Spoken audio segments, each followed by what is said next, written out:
ಈ ಬೀಮ್ ಕೆಳಗಡೆ ಅಡಿಗೆ ಮನೆಯಲ್ಲಿ ಬೀಮ್ ಹೋಗಿದೆ, ಆ ಬೀಮ್ ಕೆಳಗಡೆ ನೀವು ನಿಂತ್ಕೊಂಡು ಅಡಿಗೆ ಮಾಡಿದ್ರಿ ಅಂತ ಇಟ್ಕೊಳ್ಳೋಣ.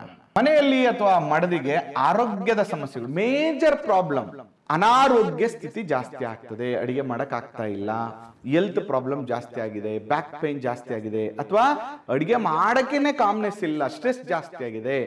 ಶ್ರೀ ಗುರುಭ್ಯೋ ನಮಃ. ಮಾಯಕಾರ ಪ್ರಭುವೇ ನಮಃ. ಗಣೇಶ ದೇವಿ ವಾಗ್ದೇವಿ ಮಮ ವಾಕ್ಯ ಸಿದ್ಧಿ ಕುರು ಸ್ವಹ. ವಾಸ್ತು ಪುರುಷಾಯ ವಿದ್ಮಹಿ ಕ್ಷೇಮಂಕರಾಯ ಧೀಮಹಿ ತನ್ನೋ ವಾಸ್ತು ಪ್ರಚೋದಯಾತ್. ಆರಾಧ್ಯ ದೈವನಾಗಿರುವಂಥ ಮಲೆಮಹದೇಶ್ವರರ ಮನದಲ್ಲಿ ನೆನೆಯುತ್ತಾ ವಿದ್ಯಾಗುರುಗಳ ತಂದೆ ತಾಯಿಯ ಪಾದಾರವಿಂದಗಳಿಗೆ ನಮಸ್ಕಾರವನ್ನು ಮಾಡ್ತಾ ಜಗದ್ಗುರು ಪಂಚಾಚಾರ್ಯರನ್ನ ಬಸವಾದಿ ಶರಣರನ್ನ ಮನದಲ್ಲಿ ನೆನೆಯುತ್ತಾ ನನ್ನೆಲ್ಲ ಪ್ರೀತಿಯ ವಾಸ್ತು ವಿಜ್ಞಾನ ಯೂಟ್ಯೂಬ್ ವಾಹಿನಿ ವೀಕ್ಷಕ ಬಂಧುಗಳ ಅಂತರಾತ್ಮಗಳಿಗೆ ನಿಮ್ಮ ಮುಗೂರು ಮಧು ದೀಕ್ಷಿತ್ ಮಾಡುವಂಥ ಪರಿಪೂರ್ಣವಾದಂಥ ನಮಸ್ಕಾರಗಳು. ಇವತ್ತು ನಾನು ನಿಮಗೆ ತಿಳಿಸ್ಕೊಡ್ತಾ ಇರುವಂಥ ವಿಚಾರ ಬೀಮ್.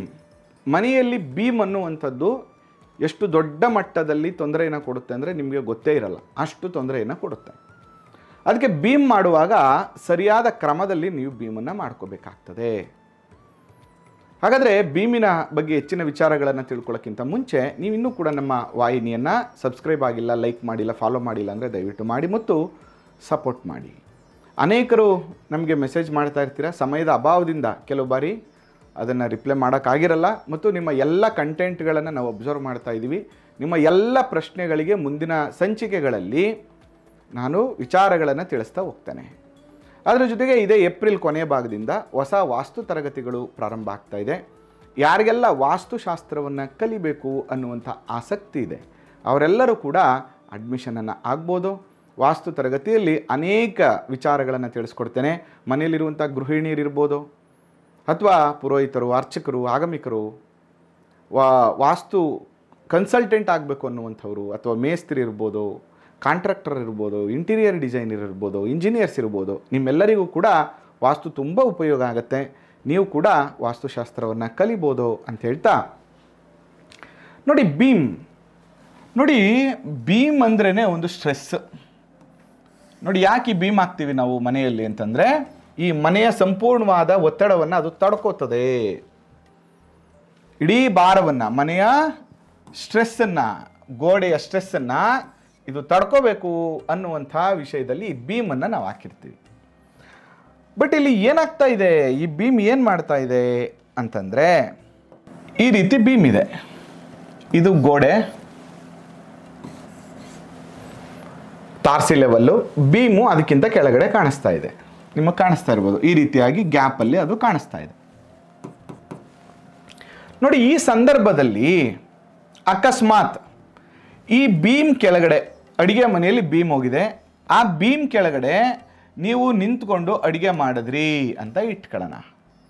ಮನೆಯಲ್ಲಿ ಅಥವಾ ಮಡದಿಗೆ ಆರೋಗ್ಯದ ಸಮಸ್ಯೆಗಳು, ಮೇಜರ್ ಪ್ರಾಬ್ಲಮ್, ಸ್ಟ್ರೆಸ್, ಅನಾರೋಗ್ಯ ಸ್ಥಿತಿ ಜಾಸ್ತಿ ಆಗ್ತದೆ, ಅಡಿಗೆ ಮಾಡೋಕ್ಕಾಗ್ತಾ ಇಲ್ಲ, ಹೆಲ್ತ್ ಪ್ರಾಬ್ಲಮ್ ಜಾಸ್ತಿ ಆಗಿದೆ, ಬ್ಯಾಕ್ ಪೈನ್ ಜಾಸ್ತಿ ಆಗಿದೆ, ಅಥವಾ ಅಡಿಗೆ ಮಾಡೋಕ್ಕೇನೆ ಕಾಮ್ನೆಸ್ ಇಲ್ಲ, ಸ್ಟ್ರೆಸ್ ಜಾಸ್ತಿ ಆಗಿದೆ. ಇನ್ನು ಅಕಸ್ಮಾತ್ ಈ ಬೀಮ್ ಕೆಳಗಡೆ ದೇವ್ರ ಮನೆ ಬಂತು,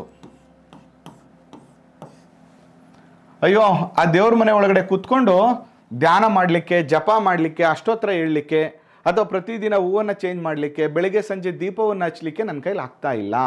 ಬಿಕಾಸ್ ಆಫ್ ಈ ಬೀಮಿನ ಸ್ಟ್ರೆಸ್ಸು, ಒತ್ತಡ ಈ ದೇವ್ರ ಮನೆ ಮೇಲೆ ಜಾಸ್ತಿ ಆಗ್ತಾ ಇದೆ. ಕೆಲವ್ರು ಏನು ಮಾಡಿರ್ತಾರೆ ಅಂದರೆ, ಅವ್ರದ್ದೊಂದು ಓಪನ್ ಏರಿಯಾ ಹಾಲ್ಗೆ ಮೇಲ್ಗಡೆಯಿಂದ ಡಬಲ್ ತಾರಸಿ ಮಾಡಿ ಇದು ಓಪನ್ ಮಾಡಬೇಕು ಅಂತ ಮಾಡಿರ್ತಾರೆ. ಅವ್ರು ಏನು ಮಾಡಿರ್ತಾರೆ ಅಂತಂದರೆ, ಇಲ್ಲಿ ಓಪನ್, ಇದು ಮನೆ, ಇದು ಓಪನ್ ಮಾಡಿರ್ತಾರೆ, ಇದು ಇಲ್ಲಿ ದೇವ್ರ ಮನೆ ಇರುತ್ತೆ ಅಂತ ಇಟ್ಕೊಳ್ಳೋಣ.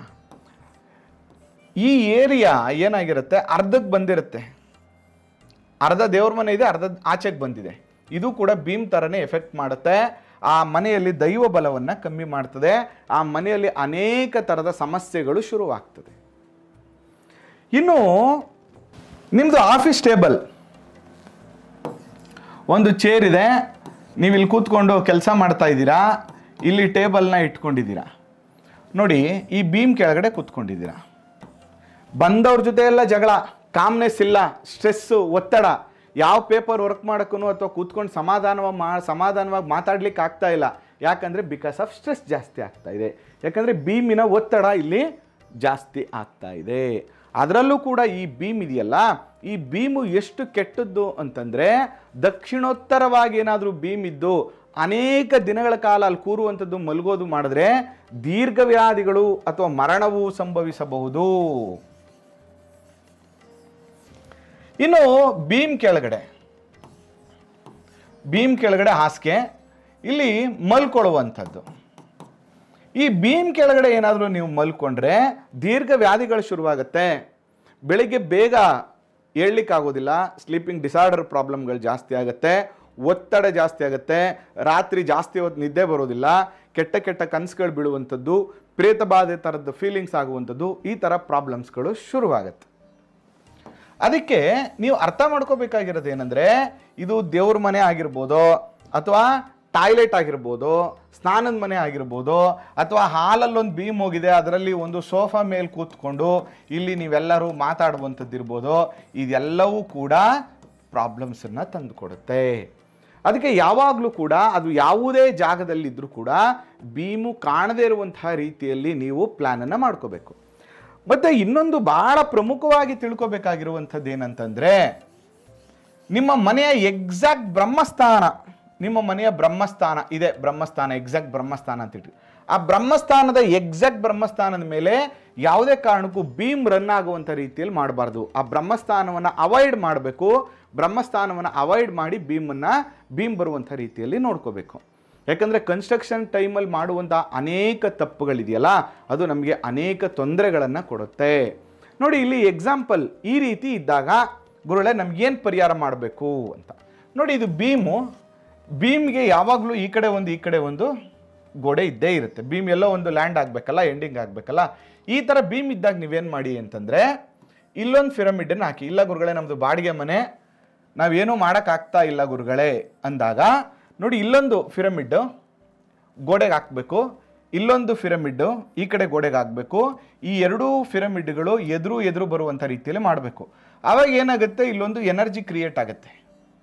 ಆಗ ಈ ಬೀಮಿನ ಒತ್ತಡಗಳನ್ನು, ಈ ಪಿರಮಿಡಿಂದ ಉಂಟಾಗುವಂತಹ ಎನರ್ಜಿ ಏನಾಗುತ್ತೆ, ಅದು ಕಂಟ್ರೋಲ್ ಮಾಡುತ್ತೆ. ಇದು ಫಸ್ಟ್ ಆಪ್ಷನ್. ನಾನು ಬೇರೆ ಏನು ಮಾಡ್ಕೊಳಕ್ಕಾಗಲ್ಲ, ಬಾಡಿಗೆ ಬೊಗ್ಗೆದ ಮನೇಲಿ ಇದ್ದೀನಿ ಅಂದಾಗ ಆ ಬೀಮಿನ ಎಡ ಮತ್ತು ಬಲಭಾಗದಲ್ಲಿ ಎಂಡ್ ಬೀಮಿನ ಎಕ್ಸಾಕ್ಟ್ ಕೆಳಗಡೆ ಎರಡು ಪಿರಮಿಡ್ಗಳನ್ನು ಹಾಕಬೇಕು. ಆಗ ನೆಗೆಟಿವಿಟಿ ಕಮ್ಮಿ ಆಗುತ್ತೆ. ಮತ್ತು ಇನ್ನೊಂದೇನೆಂದರೆ, ದಯವಿಟ್ಟು ರಿಕ್ವೆಸ್ಟ್ ಮಾಡೋದು, ನೀವು ಯಾವುದೇ ಪರಿಹಾರಗಳನ್ನು ಮಾಡುವಾಗ ಅದ್ರ ಬಗ್ಗೆ ತುಂಬ ನಾಲೆಡ್ಜ್ ಇರಬೇಕು, ಅದ್ರ ಬಗ್ಗೆ ತಿಳ್ಕೊಂಡಿರಬೇಕು. ಅಂಥವರ ಜೊತೆ ಸಂಪರ್ಕವನ್ನು ಮಾಡಿ, ಅಥವಾ ಗೊತ್ತಾಗಿಲ್ಲ ಅಂದರೆ ನಮ್ಮ ದೂರವಾಣಿಗೆ ಕರೆ ಮಾಡಿ, ನಾವು ನಿಮಗೆ ಗೈಡ್ ಮಾಡ್ತೀವಿ. ನೀವು ಮಾಡುವಂಥ ಪರಿಹಾರಗಳು ತಪ್ಪಾದರೂ ಕೂಡ ಅದು ನೆಗೆಟಿವ್ ಆಗಿಬಿಡುತ್ತೆ ನಿಮಗೆ. ಎರಡನೇದು, ಇಲ್ಲ ಗುರುಗಳೇ ನಮ್ಮದು ಸ್ವಂತ ಮನೆ, ಬೀಮ್ ಇದೆ, ನಾವು ಇದಕ್ಕೆ ಅದು ಎಲ್ಲಿ ಎನಿ ಏರಿಯಾ ಇರ್ಬೋದು, ಅಂಥ ಜಾಗದಲ್ಲಿ ನಾವು ಸಾಲ್ವ್ ಮಾಡ್ಕೋಬೇಕು ಅಂದರೆ ನೋಡಿ, ತುಂಬ ಸಿಂಪಲ್. ಇಲ್ಲಿ ಒಂದು ಫಾಲ್ ಸೀಲಿಂಗ್ ಮಾಡಿಸ್ಬಿಡಿ. ಆ ಬೀಮ್ ಎಷ್ಟಿದೆಯೋ ಅಷ್ಟಾಗಲ ಪೂರ್ತಿ ಇಲ್ಲೊಂದು ಫಾಲ್ ಸೀಲಿಂಗ್ ಮಾಡಿಸ್ಬಿಡಿ. ಈ ಫಾಲ್ ಸೀಲಿಂಗ್ ಮಾಡಿದ ತಕ್ಷಣ ಈ ಪ್ರಾಬ್ಲಮ್ಸ್ ಎಲ್ಲ ಸಾಲ್ವ್ ಆಗಿಬಿಡುತ್ತೆ. ಅದರಿಂದ ಈ ರೀತಿಯಾದ ಪರಿಹಾರಗಳನ್ನು ಮಾಡ್ಕೊಳ್ಳೋದ್ರಿಂದ ಜೀವನದಲ್ಲಿ ಖಂಡಿತವಾಗಿಯೂ ಯಶಸ್ಸು ಸಿಗುತ್ತೆ. ಆಯಿತು ಸರ್, ಏನೋ ಖುಷಿಗೆ ದುಡ್ಡಿತ್ತು, ಅಥವಾ ಏನೋ ಮಾಡಬೇಕು, ಅಥವಾ ನಾವು ಕಷ್ಟಪಟ್ಟು ಮನೆ ಮಾಡ್ತಾ ಇದ್ದೀವಿ, ಸ್ವಲ್ಪ ಇಂಟೀರಿಯರ್ ಆರ್ಕಿಟೆಕ್ಟ್ ಆಗಿ ಸ್ವಲ್ಪ ಮನೆಯನ್ನು ಕಟ್ಟಬೇಕು ಅಂತ ಮಾಡಿಬಿಟ್ವಿ, ಬಟ್ ಮನೆಗೆ ಬಂದಮೇಲೆ ಪ್ರಾಬ್ಲಮ್ ಆಗ್ತಾ ಇದೆ. ಓಕೆ, ಮನುಷ್ಯ ನಡೆಯುವಾಗ ಎಡುತ್ತಾನೆ.